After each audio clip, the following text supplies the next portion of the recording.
네, 우리 또 이 시간도 옆에 분에게, 우리 가족들에게 함께 인사하겠습니다. 사랑합니다. 축복합니다. 네, 감사합니다. 코로나19로 가정 예배를 드리고 있는 우리 모든 문화신조교회 성도님들에게 주님의 이름으로 사랑과 축복을 전합니다. 어느 곳에 있든지 어떤 식으로 예배를 드리는지 주님은 우리 예배 가운데 함께 하시며 주님 우리 예배를 받으시는 줄 믿습니다. 이제 코로나19로 말미암아서 많은 어려움들이 있었습니다. 어떻게 보면 지금 우리나라보다 북미를 비롯한 유럽의 더 여러 나라들이 더 큰 어려움에 처한 것 같습니다. 많은 도시들이 셧다운이라고 하죠. 봉쇄되어 있습니다. 코로나19로 말미암아서 봉쇄된 출입이 통제된 한 도시의 모습을 사진 몇 컷을 좀 한번 보려고 합니다. 이게 어느 도시냐면 뉴욕입니다. 미국에 있는 뉴욕의 그 시내 모습입니다. 시내 모습 한산하죠. 아주 한산합니다. 사람이 거의 지나다니지 않습니다.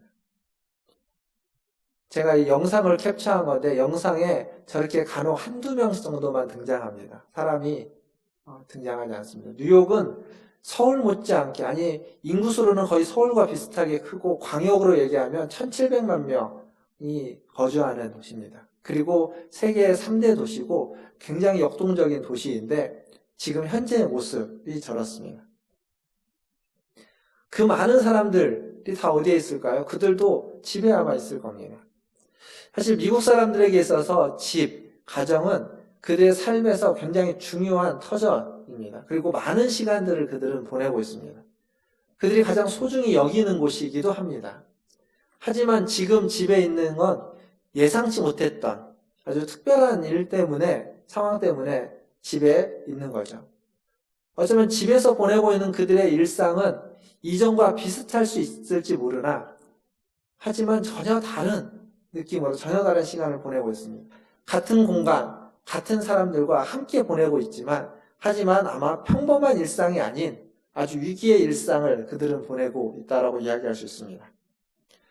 우리가 살고 있는 현대사회는 이렇게 위기가 일상화된 사회입니다. 수많은 과학기술이 발달해서 어떤 더 안전이 강화되고 더 안전한 것 같지만 안전이 강화되는 만큼 위험이 곳곳에 도사리고 있습니다. 교통수단이 발달해서 편해 보이고 안전해 보이지만 교통수단이 생각해보면 상당히 위험한 수단이기도 합니다. 안전하고 튼튼한 건물들이 많이 세워져 있는 것 같지만 그 건물들이 언제 화재와 붕괴의 위험에 상존하고 있다는 사실 또한 우리가 처한 현실이기도 합니다.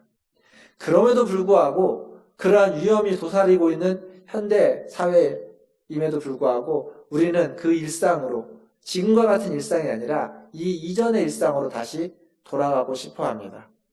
왜일까요? 그때의 그 일상이 우리의 많은 것들을, 우리를 제자리로 돌려주기 때문에 그렇습니다. 아무리 힘들고 아무리 위험한 일을 경험하고 또 아무리 특별하고 아무리 영광스러운 일을 경험해도 이 모든 특별한 경험들은 다 일상의 파도라고 하는 것을 넘어설 수 없습니다. 어떤 면에서 보면 그래서 일상이라는 것이 가장 크고 가장 힘이 있고 가장 강하다라고 이야기할 수 있습니다. 전 세계가 우리나라를 주목하고 있죠. 우리나라를 주목하는 이유는 어쩌면 지금 이 코로나19라는 전염병의 이 시대에도 일상을 살아가고 있기 때문에 그렇습니다. 지금 여러분들 물론 많은 제약이 있습니다. 예배도 우리가 마음대로 교회에 와서 함께 모여서 하지 못하고 있고 이렇게 각 가정에서 드리고 있는, 떨어져서 드리고 있는 이런 제약이 있긴 하지만 가만히 생각해 보면 대부분의 일상을 우리는 그대로 누리고 있습니다. 소수의 격리가 된 분들, 또 확진이 된 분들, 또 그들을 위해서 불철주야 애쓰고 있는 분들은 새로운 도전 속에 위기 상황에 있지만 많은 사람들은 일상을 살아가고 있습니다. 그래서 세계가 묻는 거죠. 어떻게 그렇게 많은 사람들이 일상을 살아가고 있는지, 어떻게 그게 가능한지 묻는 겁니다. 저는 오늘 여러분들과 함께 일상의 회복과 영성이라는 제목으로 일상에 대해서 좀 이야기를 나누려고 합니다. 요즘 살고 있는 최근에 여러분의 일상은 어떠십니까? 제가 밖에 잠깐 이렇게 보면 공적 마스크가 판매된 이후로 마스크를 안 쓰고 다니시는 분들이 굉장히 적습니다. 거의 대부분 마스크를 쓰고 다니십니다. 사실 마스크는 우리에게 일상이 된 지 좀 됐습니다. 미세먼지로 말미암아서 마스크는 일상적으로 많이 쓰고 다니셨지만, 하지만 그때하고 지금하고는 전혀 다르죠. 미세먼지로 마스크를 쓰는 분들은 어쩌면 좀 소수이고 그 날에만 마스크를 썼다면, 지금은 사람들을 만나거나 혹은 사람들이 모여 있거나 외출을 할 때 거의 필수적인, 마치 외투를 입는 것처럼, 옷을 입는 것처럼 필수적으로 마스크를 챙겨 나가고 있습니다. 뿐만 아니라 우리의 일상은 많은 모임들이 연기되거나 취소되었습니다. 사회적 거리 두기로 만남도 많이 줄어든 일상을 살고 있습니다. 더불어서 이전에는 몸이 아파도 학교를 가야 하고 몸이 아파도 회사에 출근해야 됐다면, 지금은 아프면 오지 말라고 하죠. 일단은 격리하고 상황을 보고 하는 것이 먼저 우선인 그런 일상을 살아가고 있습니다. 아이들이 학교에 가지 않습니다. 그래서 집집마다, 아이들이 있는 집집마다 난리죠. 하지만 아이들의 일상은 별로 그렇게 학교에 가는 것 빼고는 달라진 게 특별히 없습니다. 방학의 일상을 그대로 살고 있거나, 혹은 학원에 다니는 아이들은 학원은 이 상황에서도 일상적으로 많이 돌아가고 있습니다. 이게 현재 우리의 일상입니다. 뭔가 다른 듯 같아 보이는 일상. 그러니까 전염병이라는 이 재난 상황에서 이 일상은 분명 다르지만 또 이전과 비슷한 면도 있습니다. 이게 일상입니다. 지난주에는 우리나라 대통령의 요청으로 G20 정상들의 회담이 화상으로 있었다고 합니다. 이건 굉장히 특별한 상황입니다. G20의 정상들이 한 번도 화상으로 회의를 한 적이 없는데 처음으로 있었던 일이고, 그만큼 지금 전 세계가 특별한 상황에 처해 있다는 사실을 반영해주고 있습니다. 근데 이 어떠한 특별함도 일상이라는 산을 넘어설 수 없다는 것을 우리는 기억해야만 합니다. 그러니까 우리의 일상은 이 모든 특별함을 다 흡수해버리는 힘과 저력이 있습니다. 사실 오늘 제가 이야기하고 있는 이 이야기는 제가 쓴 논문의 한 부분이기도 합니다. 그리고 현대사회학에서 일상성이라는 여기로 연구되어지고 있는 한 분야의 이야기이기도 합니다. 우리가 직면하고 있는 위기들과 일상의 관계, 그리고 더불어서 우리는 신앙에 있어서 일상의 영성에 대해서 오늘 한번 살펴보고 있는 겁니다. 사회학에서 일상은 이렇게 이야기합니다. 매일 반복되는 생활, 시간과 공간 속에서 매일매일 반복되고 있는 생활을 일상이라고 이야기합니다. 근데 그 일상이 모여서 무엇이 되냐면 우리의 인생이 됩니다. 그 매일매일 반복되는 생활이 모여서 우리의 인생을 결정하고 좌지우지하고 있습니다. 근데 매일 반복되다 보니까 그게 우리에게 그 반복된 일들 속에는 지루하고 하찮은 일들, 그리고 맨날 반복되다 보니까 해도 되고 안 해도 되는 일들, 그런 것들이 다 공존해 있습니다. 특별한 것만 상존해 있지는 않죠. 개인적으로 뿐만 아니라 사회적으로도 마찬가지입니다. 사회적으로도 대부분의 일들이 반복되고 있습니다. 그래서 해도 되고 안 해도 되는 일들이 상존해 있습니다. 그래서 사람들은 이 일상을 벗어나고 싶어 합니다. 너무 진부하고 지루하거든요. 벗어나기 위해서 선택하는 가장 대표적인 게 뭐냐면 여행 같은 겁니다. 일상을 벗어나서 일탈인데 여행으로서 새로운 것을 보고 경험하는 것. 때로는 부정적인 일탈이 있기도 합니다. 그리고 의도치 않았지만 이 일상을 벗어나는 하나의 경험이 위기 상황입니다. 지금 우리가 처한 이런 전염병, 혹은 전쟁, 혹은 어떤 대형 사고들, 그런 위기 상황들을 통해서 우리는 일상에서 벗어나게 되는 겁니다. 근데 이 위기 상황은 종종 일상을 파괴해버리기도 하는 거죠. 일상을 파괴해버립니다. 앞서서도 이야기하고 보여줬지만 한 도시, 한 나라가 시민들의 출입을 통제합니다. 출입 자체를 금하고 있습니다. 이게 민주주의 사회에서 쉽게 일어날 수 있는 일이 아닌데 지금 일어나고 있습니다. 또한 생필품을 사재기 하고, 그리고 사회적 교류가 단절됩니다. 일상이 파괴되는 겁니다. 가장 중요한 일상이 깨지고 있는 거죠. 가족들과 보내고 있는 시간들이 많은데 그 가족들과 보내고 있는 시간들도 이전과는 다르게 우리가 불편하고 힘든 것들은 그 일상이 깨어지기 때문에 그렇습니다. 하지만 이렇게 특별한 위기 상황에서 일상성은 그 위기 상황을 극복해버립니다. 결과적으로 위기 상황을 압도해버립니다. 무슨 말이냐면 전쟁이 터지고 전염병이 창궐해도 일상이 존재합니다. 먹고 마시고 입고 자고 일하는 일상이 존재하고 있다는 겁니다. 매일매일 반복되는 거죠. 어떤 사람들은 그 속에서 전염병과 싸우기도 합니다. 어떤 사람들은 그 속에서 그 회사를 유지하기 위해서 애쓰고 있습니다. 또 어떤 사람들은 가족을 보호하기 위해서 집 밖을 출입하지 않고 가족들과 함께 이렇게 고생하고 있는 사람들도 있습니다. 그러나 그러한 모든 특별한 일들조차도 반복되어 가면서 어느 순간 그 시간 그 사람의 일상이 되어버리는 겁니다. 이전의 일상과는 좀 다른 면이 있지만 그러나 그것조차도 일상이 되어버리는 거죠. 시내에 차도 없고 다니는 사람도 없고 하지만 그것이 매일매일 반복되다 보니까 어느덧 무뎌져서 여러분 한번 생각해 보시면 3월 초에는 굉장히 서울 시내만 해도 많은 곳에 사람들이 인적이 그렇게 많지 않았습니다. 확연히 적었지만 3월 말인 지금을 보시면 예전보다는 많은 사람들이 활동을 하고 있습니다. 위기 상황이 조금은 무뎌져 있습니다. 아직은 우리가 주의하고 조심하고 경각심을 놓치지 말아야 되지만 하지만 일상을 살다 보니까 그 상황이 계속 반복되다 보니까 거기에 무뎌져서 일상을 살아가고 있는 모습들이 있는 겁니다. 결국 일상생활은 어떠한 과정이면서 동시에 결과이기도 합니다. 언제나 똑같아 보이지만 언제나 변화될 수 있고 그래서 아주 반복적인 진부함과 함께 특별한 강렬함이 함께 공존하고 있는 것이 일상생활이라고 이야기할 수 있습니다. 이게 뭐와 같냐면 마치 기독교에서 주일과 같습니다. 주일. 기독교 신앙에 있어서 절기 중에 가장 기본이 되는 절기는 주일입니다. 그런데 그 주일은 주의 날이라는 거죠. 주의 날을 예수님이 부활한 특별한 날을 기념하는 날이 주일입니다. 주의 날이 되는 거죠. 하지만 그 주일이 매주 우리가 반복하고 있습니다.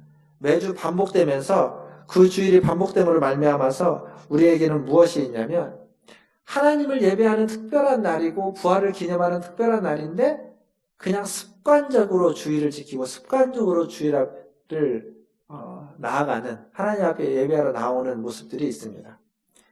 즉 주일이 습관이 되어서 그 의미를 잊어버리고 그냥 반복적으로 나오는 경향이 있다는 겁니다. 사실 주일은 굉장히 특별한 날이면서 동시에 반복적으로 우리에게 주어지는 날입니다. 우리의 신앙생활의 일상에 주일이 가장 중요한 거죠. 주일을 가정예배로, 가정에서 영상으로 지킵니다. 아마 이전에 누가 이렇게 예배를 드리자고 했다면 무슨 소리냐, 어떻게 그렇게 예배를 드릴 수 있냐라고 말했을 겁니다. 근데 지금은 당연한 선택입니다. 이 시대에 하나님을 사랑하고 이웃을 사랑하는 하나의 방식으로 우리에게 주어져 있습니다. 안식일을 기억하며 거룩히 지키라는 이 10계명의 네 번째 계명은 지금 우리가 이렇게 우리에게 지켜지고 있는 겁니다. 물론 이와 관련돼서 여러 가지 이슈들이 있을 수 있습니다. 근데 중요한 점은 기독교 안에 기독교의 신앙에도 일상성이 존재하고 그 일상은 반복적으로 우리에게 주어져 있습니다. 그리고 그 일상성은 이제 우리가 이 코로나19를 극복해가는 과정 중에 또 회복해야만 하는 일상이 있다는 겁니다. 왜냐하면 이 바이러스가 우리의 신앙에도 많은 것들을 흔들었기 때문에 그 신앙을 다시 회복할 필요가 우리에게 있습니다.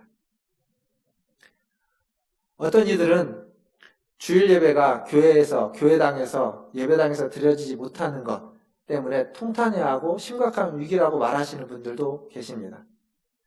일제 때라든지 전쟁 때라든지 혹은 독재 시대에도 예배는 멈추지 않았다라고 말씀하고 있습니다. 맞습니다. 예배는 멈추지 않았습니다. 그리고 지금도 예배는 멈춰지지 않습니다. 단 교회당에서 예배를 드리지 않을 뿐이지 우리는 주일 예배를 한 번도 멈춘 적이 없고 우리 성도들도 있는 곳에서 주일을 잘 섬기고 있습니다. 예배가 살리는 통로가 되어야만 하는 예배가 전염병을 옮기고 사람들을 죽이는 통로가 되지 않기 위해서 예배당이라는 곳에서 우리가 예배를 하지 않고 각자의 집에서 예배를 하고 있는 겁니다. 뿐만 아니라 각자의 처소에서, 가정에서, 그리고 일터에서 우리는 예배를 하고 있습니다. 정오 기도를 통해서 12시에 기도하는 그 짧은 기도를 통해서 우리는 하나님을 예배하고 있는 겁니다. 또 어떤 이들은 교회도 사회의 한 구성 요소이기 때문에 사회의 사회적인 모습, 공교회의 모습을 가져야만 한다라고 말합니다. 그러니까 교회는 개교회임과 동시에 공교회입니다. 교회는 문화촌제일교회라는 교회는 노예의 총회에 속해 있을 뿐만 아니라 기독교회라고 하는 공적인 교회에 속한 하나의 교회입니다. 그래서 교회는 사회 속에서 공교회로서의 모습 또한 갖추고 있어야만 합니다. 성도들 개인도 마찬가지입니다. 성도들 개인 한 사람 한 사람도 개인이 그리스도인이고 성도임과 동시에 개인도 교회라는 공적인 공동체의 일원이고 더 나아가서 하나님의 나라, 하나님의 백성이라는 영적인 공동체의 일원이라는 사실을 우리는 잊어서는 안 됩니다. 그래서 그냥 개인은 그냥 개인일 뿐만 아니라 개인인 것이 아니라 하나님의 나라의 공동체의 일원이고 하나님의 나라를 이 땅에 보여주는 하나님의 대사로서 우리는 존재하고 살아가야만 합니다.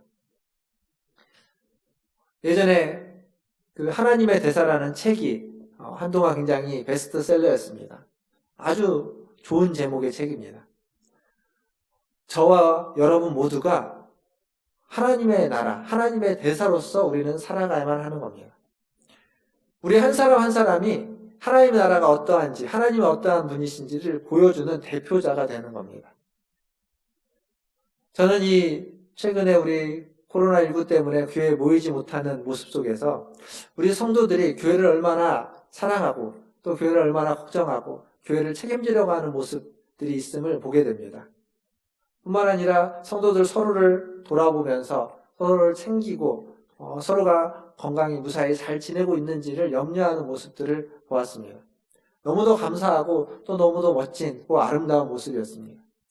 그냥 나 개인의 문제만이 아니라 우리가 한 교회 공동체로서 공동체를 책임지고 교회를 책임지려고 하는 그러한 자세와 모습, 그게 공교회로서의 모습이고 그리고 교회 공동체의 일원으로서의 모습입니다. 더불어 나가서 사회의 일원으로서 또 교회가 사회의 한 부분을 감당하는 것 또한 공동체의 모습이 될 겁니다. 이제 우리는 이러한 시대 속에서 일상을 살아가고 있는 겁니다. 그리고 더 나아가서 새로운 일상을 만들어내야만 합니다. 왜냐하면 이 비상적인 이러한 상황이 어쩌면 앞으로 우리가 살아가면서 반복적으로 나올 수도 있기 때문에 그렇습니다. 그래서 이 시기가 지금 이 위기가 다 지나간 것은 아니지만 그 이후의 때를 준비해야만 하면서 또다시 닥쳐올지도 모르는 위기를 준비해야만 합니다. 우리의 신앙을 다시 한번 재검토하고 우리가 드리고 있는 예배를 우리가 어떻게 해야만 하는지, 만약에 정말 위기의 상황이 처하게 된다면 지금은 이런 영상으로 예배를 드리지만 영상으로조차 예배를 드릴 수 없는 상황이 우리에게 주어진다면 우리는 우리의 신앙을 어떻게 지켜야만 하는지, 우리의 신앙의 본질은 무엇인지 그 밑바탕을 다시 한번 다져야만 할 겁니다. 그리고 그 변화 속에서 그 일을 추구해가는 변화 속에서 우리는 두려워하지 말고 걱정하지 말고 염려하지 말고 하나님을 믿고 그 일에 한 발짝 발을 떼는 모습들이 저와 여러분에게 있어야만 하는 겁니다. 이 일을 준비하면서 가장 중요한 것이 일상의 영성이라고 말할 수 있습니다. 영성. 일상 영성은 생활 영성이라고도 말할 수 있습니다. 그 말은 무엇이냐면 진정한 영성이란 신앙적인 면에 달려있는 것이 아니라 우리의 실생활에, 우리의 실제적인 삶에 달려있다는 의미입니다. 여러분 성경을 보시면 성경의 인물들의 믿음을 이야기할 때 그들의 믿음이 얼마나 좋은지를 이야기할 때 아브라함의 믿음은 이러이러했다라고 설명하지 않고 아브라함의 실제 생활이 어땠는지를 성경은 말해주고 있습니다. 그게 그 사람의 영성입니다. 오늘 우리가 읽었던 요한복음 21장 본문을 보시면 부활하신 예수님이 제자들을 찾아오는 장면입니다. 자기를 버리고 도망친 제자들, 그리고 자신들의 일상으로 그 옛날에 예수님을 만나기 전 일상으로 돌아간 그들을 찾아가셔서 그들을 만나주십니다. 그런데 그 만나는 장면이 굉장히 일상적입니다. 숯불을 피워놓고 그 불에 떡을 굽고 고기를 굽고, 그래서 떡과 고기를 같이 주면서 아침을 같이 나눠 먹는 일상의 모습으로 그들을 찾아가십니다. 그때 제자들의 모습은 그 예수님께 아무도 대꾸하지 못하는, 대답하지 못하는, 아무 말도 하지 못하는 모습입니다. 왜 그럴까요? 자기가 예수님을 떠났던 걸 아는 겁니다. 버리고 도망친 걸 아는 겁니다. 그리고 모른 척하고 그냥 그 옛날로 돌아가 버린 거죠. 새로운 일상을 살아야만 하는데 옛날로 돌아간 그것이 너무 부끄럽고 너무 미안하고 너무 죄송하니까 아무런 말도 못하고 있는 겁니다. 아주 실제적으로 우리의 일상에서 벌어질 수 있는 일입니다. 근데 예수님은 그런 제자들의 불안과 염려와 걱정과 근심, 그것을 가지고 책망하지 않고 그냥 일상적인 삶 속에서 제자들과 함께 해주시는 겁니다. 너는 왜 그렇게 나를 믿지 못했느냐? 너는 왜 나를 버리고 떠났느냐? 라고 말하지 않고 일상의 삶에, 아침을 먹는 삶의 제자들을 초청해서 함께 아침을 먹으면서, 그러면서 예수님은 제자들을 위로하고 회복하고 새로운 일상을 시작하게 만드는 겁니다. 사랑하는 성도 여러분, 코로나19로 말미암아서 불안과 염려와 걱정과 근심이 있으십니까? 주님이 여러분과 함께 해주실 겁니다. 그 주님께 그 모든 불안과 걱정과 염려와 근심을 다 맡기시기를 주님의 이름으로 축원합니다. 이전에도 우리는 불안과 염려를 주님께 맡겼습니다. 그리고 지금도 우리는 불안과 염려와 걱정과 근심을 주님께 맡깁니다. 그리고 우리는 이 시간이 지나간 이후에도 불안과 염려와 걱정과 근심을 다 주님께 맡겨야만 합니다. 그래서 진정한 영성이란 우리가 처해 있는 모든 상황 속에서 주님께 우리의 모든 것을 맡기는 겁니다. 그리고 그 과정 속에서 우리가 할 수 있는 일이 무엇인지를 확인하고 그 일에 충성을 다하는 겁니다. 그러나 내가 충성을 다했다고만 전부가 아니라 그것을 주님께 맡겨서 주님의 도우심을 구하는 이 두 가지가 함께 있을 때 진정한 영성이 우리에게는 필요한 겁니다. 그래서 충성과 주님께 나의 모든 걸 맡기는 진정한 겸허와 겸손, 이 두 가지가 영성에는, 일상의 영성에는 반드시 있어야만 하는 겁니다. 우리의 노력과 수고로 다 할 수 있는 것이 아니고, 그리고 동시에 주님의 자비와 긍휼 또한 있어야만 하는 겁니다. 말씀을 마무리하면서 로렌스 형제라는 분이 쓴 하나님의 임재 연습이라는 책이 있습니다. 거기에 하나님의 임재를 어떻게, 언제 경험할 수 있는지 이 로렌스 형제는 이렇게 이야기합니다. 꼭 큰 일을 해야 할 필요는 없다. 나는 프라이팬에 작은 계란 하나라도 하나님을 사랑하는 마음으로 뒤집는다. 설사 내가 아무것도 할 수 없다 하여도 나는 하나님을 사랑하는 마음으로 방바닥에 티끌 하나를 주워 올리는 것으로 족하다. 아무것도 할 수 없어도 하나님을 사랑하는 마음으로 티끌 하나를 줍는 것, 그것만으로 충분하다라고 말하고 있습니다. 이제 4월이 시작됩니다. 지난 2월, 3월 두 달이 길다면 길고 짧다면 짧은 시간이었습니다. 이제 다시 찾아온 4월에 주님을 사랑하는 마음으로 하루하루를 시작하시고 주님을 사랑하는 마음으로 여러분의 모든 일상을 회복하시기를 주님의 이름으로 축원합니다. 또한 내게 주어진 모든 시간과 모든 그 시간 속에서 일어나는 일들 속에서 그냥 그것이 주어진 것만이 아니라 그 속에 하나님을 사랑하고 그 속에 하나님을 사랑하는 마음으로 모든 일들을 대함으로 말미암아서 하나님을 예배하는 저와 여러분 되기를 주님의 이름으로 축원합니다. 뿐만 아니라 모든 일, 모든 만남, 그리고 모든 상황이 주님을 대하듯이, 주님을 만나듯이, 주님을 사랑하듯이 행하시고 살아가시는 그러한 일상을 살아내시는 우리 문화천지교회 모든 성도들 되기를 주님의 이름으로 축원합니다.